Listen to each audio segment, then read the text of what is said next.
La Cour suprême de justice rend depuis quelques jours ses arrêts dans le contentieux électoral dont elle a eu à connaître à la suite des élections. Le fait que la justice congolaise ait invalidé les résultats proclamés par la CENI dans une vingtaine de circonscriptions,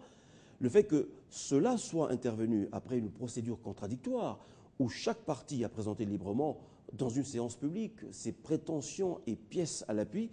le fait que cette haute juridiction ait corrigé les chiffres de la CENI et invalidé une série de députés nationaux, le fait que parmi les députés invalidés, il y a des gens qui sont plus connus et matériellement plus riches que leurs adversaires, le fait que la victoire de certains députés proches et même très proches d'un membre du bureau de la CENI ait été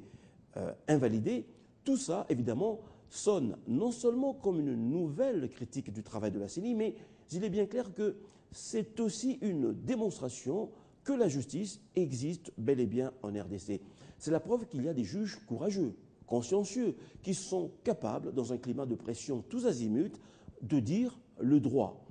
En réalité, quand on regarde les choses de près, les juges congolais ont voulu envoyer deux messages aux hommes politiques. Le premier, c'est que malgré l'insuffisance de moyens décriés par tout le monde, les magistrats ont démontré qu'ils avaient une âme, que eux aussi étaient des patriotes et qu'à leurs yeux, la justice congolaise n'était pas une justice de riches contre les pauvres, mais qu'elle était la pièce maîtresse de la démocratie et qu'ils étaient, eux, juges, disposés à accompagner les politiques dans cette voie. Puis l'autre chose, c'est qu'on est dans une nouvelle législature et que les juges ont voulu réclamer plus de tolérance zéro. Le prochain ministre de la Justice doit être animé de la volonté d'améliorer la perception que les Congolais ont de leur justice. La tolérance zéro, concept fort, qui ne mérite pas d'être enfermé dans sa plus simple expression, elle doit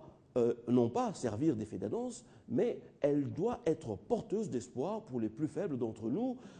et aussi faire en sorte que le budget de son application, visible en tout cas auprès de la population, doit être à la hauteur des difficultés que la justice congolaise rencontre.